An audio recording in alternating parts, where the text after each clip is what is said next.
Assalamualaikum warahmatullahi wabarakatuh. Perkenalkan, nama saya Harismatul Ulfa, NIM 4121182, Prodi Ekonomi Syariah kelas E. Di sini saya akan menjawab pertanyaan mengenai soal UTS dari mata kuliah Ilmu Kalam. Saya akan menjawab pertanyaan yang nomor 1. Kalau menurut saya, iya perlu. Karena yang pertama, keimanan akan jauh lebih kuat karena kebenaran tidak hanya diperoleh secara filosofis, tetapi juga secara logis atau rasional. Yang kedua, memberi jawaban atas kegelisahan umat muslim ketika muncul penyimpangan teologi.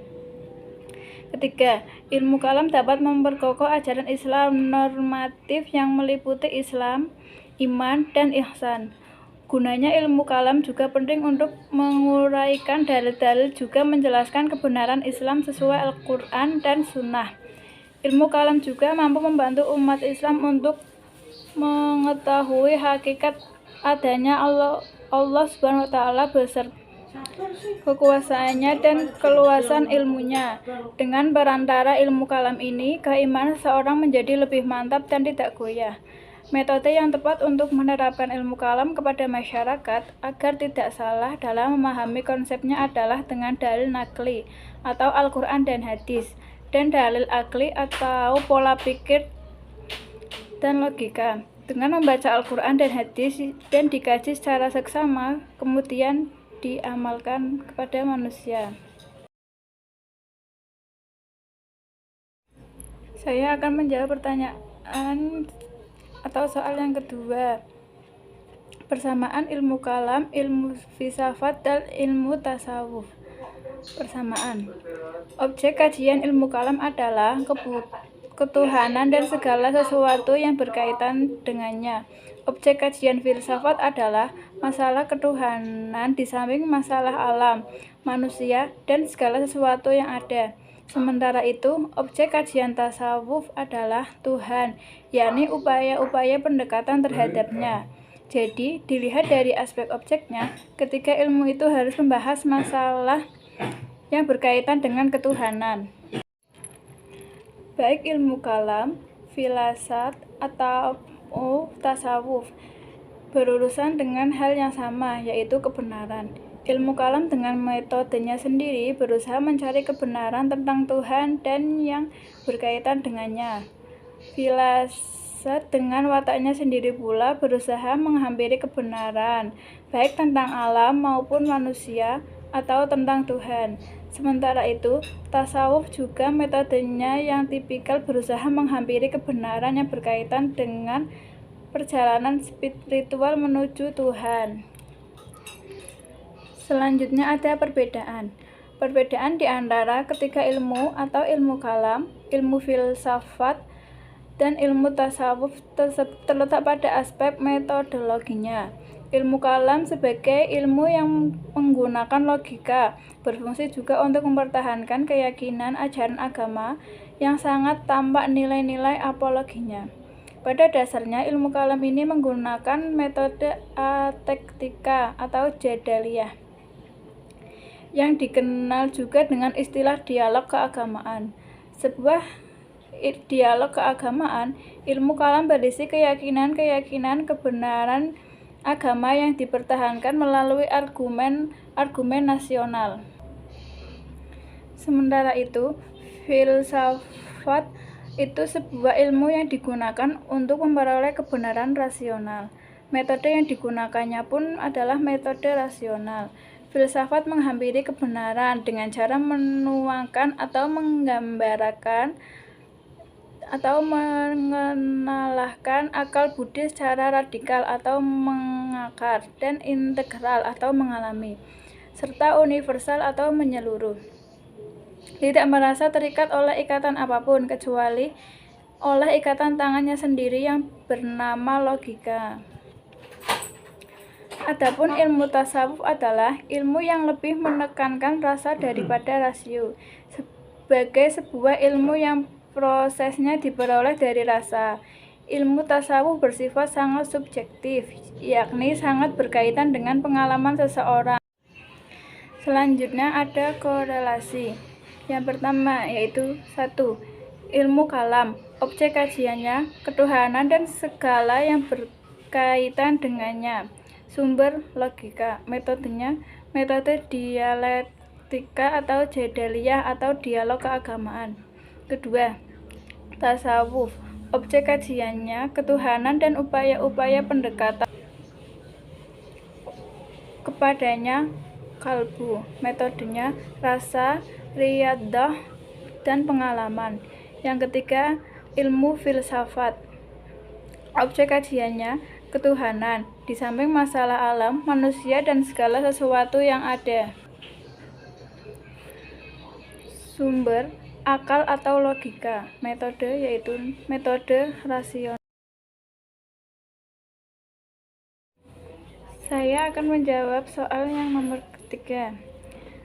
Saya akan menjelaskan tentang aliran Khawarij, aliran Murji'ah, aliran Jabariyah, aliran Mu'tazilah, dan aliran Asy'ariyah, dan aliran Maturidiyah. Yang pertama, atau A. Aliran Khawarij. Khawarij sendiri berasal dari kata kharaja yang berarti keluar. Khawarij diberikan kepada yang menyatakan keluar dari pasukan Ali bin Abi Thalib dalam persengketaan dengan Muawiyah. Karakter khusus yang dimiliki aliran Khawarij yaitu 1. Mudah mengkafirkan orang lain. 2. Islam yang benar adalah Islam yang mereka pahami. 3. Mereka memilih imam dari golongan mereka. 4. Bersifat fanatik dalam paham dan tidak segan-segan melakukan kekerasan. Yang B. Aliran Murji'ah. Aliran Murji'ah sendiri berasal dari kata irja atau arja, yang berarti penangguhan, penundaan, dan pengharapan. Maksudnya yaitu memberi harapan kepada dosa besar untuk memperoleh pengampunan dan rahmat Allah. Oleh karena itu, Murji'ah artinya orang yang menunda penjelasan kedudukan seseorang yang bersengketa, yakni Ali dan Muawiyah serta pasukannya masing-masing di hari kiamat kelak. C. Aliran Jabariyah. Paham aliran Jabariyah ini timbul bersamaan dengan aliran Qadariyah. Secara bahasa, kata Jabariyah berasal dari jabaro, yang artinya memaksa atau mengharuskan melakukan sesuatu. Aliran Jabariyah diartikan sebagai penolak adanya perbuatan dan menyadarkan semua perbuatan Allah. Artinya manusia tidak ikut campur sama sekali dalam melakukan perbuatannya. D. Aliran Mu'tazilah. Aliran Mu'tazilah berarti perpisahan atau memisahkan diri, yang berarti menjauhkan diri. Dan yang E. Aliran Asy'ariyah. Aliran Asy'ariyah yaitu munculnya sebagai reaksi terhadap paham Mu'tazilah yang dianggap menyeleweng atau menyesatkan umat Islam dan memiliki ajaran yaitu 1. Tentang sifat Allah. 2. Tentang kedudukan Al-Quran. 3. Tentang melihat Allah di akhirat. 4. Tentang perbuatan manusia. 5. Tentang antropomorfisme. 6. Tentang dosa besar. Dan yang terakhir, tentang keadilan Allah. Dan yang terakhir yaitu F. Aliran Maturidiyah. Aliran Maturidiyah berasal dari pikiran-pikiran dalam soal saling kepercayaan kepada pikiran.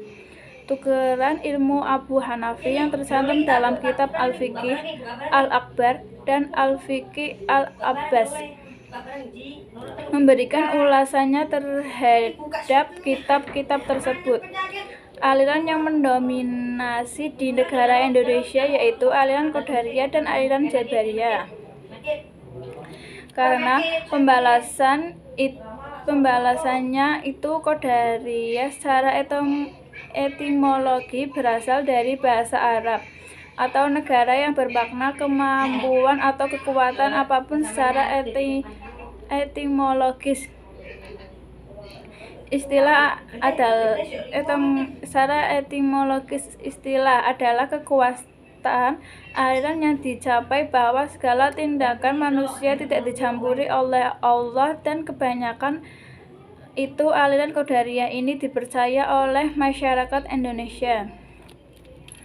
Alasan Jabariyah tempel persamaannya dengan aliran kepada dia, yaitu memaksa atau mengharuskan melakukan sesuatu yang harus dilakukan dengan baik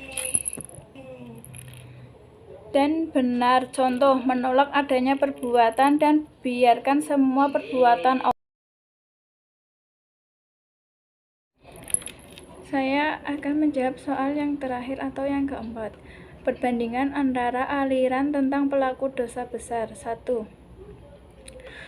Aliran Khawarij. Aliran Khawarij mempunyai banyak subsekte, yaitu Asy'ariyah, Najdah, Al-Muhakimat, An-Najdat, As-Sufriyah. Semua pelaku dosa besar menurut subsekte Khawarij kecuali Najdah adalah kafir dan akan disiksa di neraka selamanya. 2. Aliran Murji'ah.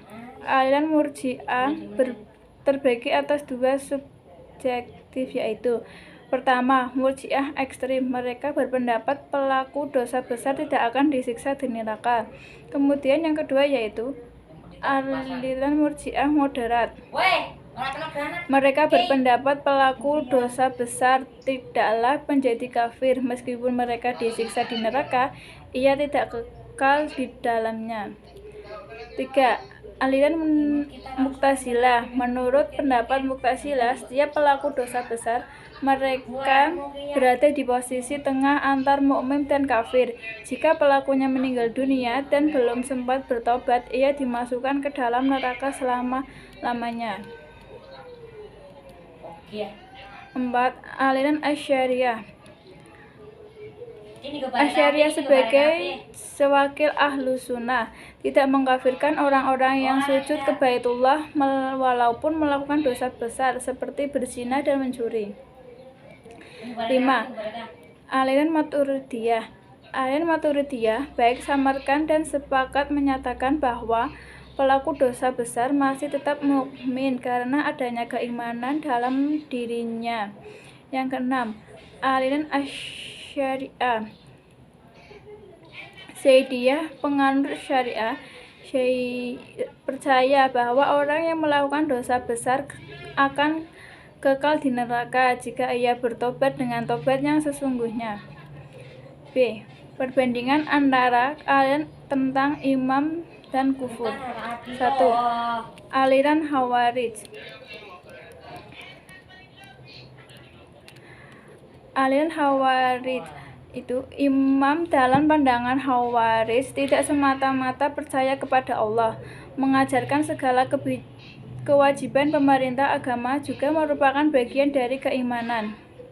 Semua perbuatan yang berbau religius, termasuk di dalamnya masalah kekuasaan, adalah bagian dari keimanan. Dengan demikian, siapapun yang menyatakan dirinya imam kepada Allah dan bahwa Muhammad adalah Rasul-Nya, tetapi tidak melaksanakan kewajiban agama dan malah melakukan perbuatan dosa, ia dipandang kafir.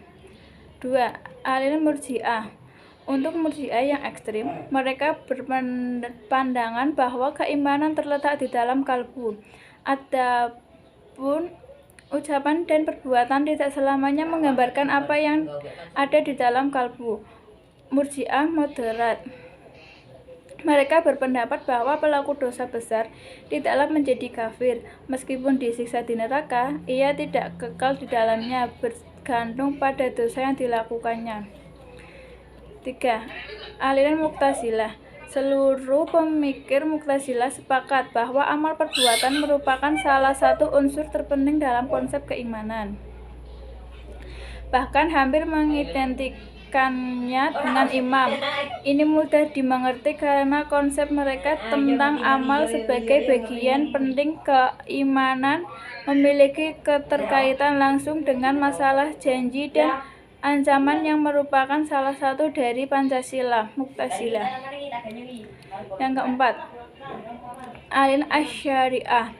Asy'ariyah berkata, imam adalah membenarkan dalam kalbu, sedangkan mengatakan dengan lisan dan melakukan berbagai kewajiban utamanya hanyalah merupakan cabang-cabang imam. Oleh sebab itu, siapapun yang memberikan keesaan Tuhan dengan kalbunya dan juga membenarkan utusan-utusannya berserta apa yang mereka bawa darinya, imam yang semacam itu merupakan imam yang soleh dan keimanan seseorang tidak akan hilang kecuali jika ia mengerti salah satu dari hal-hal tersebut. Aliran Maturidiyah. Maturidiyah Samarkand berpendapat bahwa iman adalah tasdid bi al-qalb, bukan semata-mata ikrar bi al-lisan. Sedangkan Maturidiyah bukan berpendapat bahwa imam tidak dapat berkurang, tetapi bisa bertambah dengan adanya ibadah-ibadah yang dilakukan.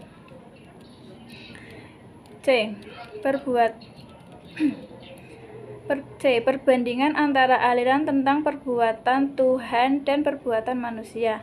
1. Perbuatan Tuhan. Kewajiban-kewajiban Tuhan terhadap manusia. Mu'tazilah berpendapat bahwa Tuhan mempunyai kewajiban-kewajiban terhadap manusia.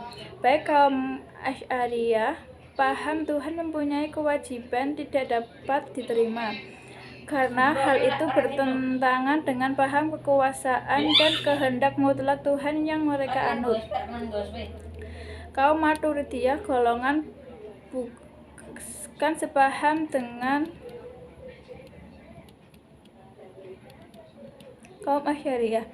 Sedangkan Maturidiyah dapat menerima paham adanya kewajiban-kewajiban bagi Tuhan. B. Berbuat baik dan terbaik. Mu'tazilah berpendapat kewajiban Tuhan berbuat baik, bahkan yang baik bagi manusia. Asy'ariyah berpendapat bahwa Tuhan tidak berkewajiban berbuat baik dan terbaik bagi manusia. Kaum Maturidiyah dengan keduanya golongannya juga tidak sepaham dengan kaum Mu'tazilah. C. Beban di luar kemampuan manusia. Mu'tazilah tak dapat menerima paham bahwa Tuhan dapat memberikan kepada manusia beban yang dapat dipikul. Asy'ariyah dapat menerima paham pemberian beban yang di luar kemampuan manusia ini. Maturidiyah golongan bukan sependapat dengan kaum Asy'ariyah, sedangkan golongan sama berpendapat dengan Mu'tazilah. D. Pengiriman rasul-rasul bagi kaum Mu'tazilah. Dengan kepercayaan mereka bahwa akal dapat mengetahui hal-hal tentang alam gaib, pengiriman rasul-rasul sebenarnya tidak begitu penting. Kaum Asy'ariyah sungguh pun pengiriman rasul-rasul dalam teologi mereka mempunyai arti penting menolak sifat kewajibnya pengiriman demikian, karena hal itu bertentangan dengan keyakinan mereka bahwa Tuhan tidak mempunyai kewajiban apa-apa terhadap manusia. Maturidiyah sama dengan sepahaman dengan kaum Mu'tazilah, sedangkan golongan yang berpendapat bahwa Tuhan tidak mempunyai kewajiban-kewajiban terhadap manusia. Sekian jawaban dari saya, kurang lebihnya mohon maaf. Assalamualaikum warahmatullahi wabarakatuh.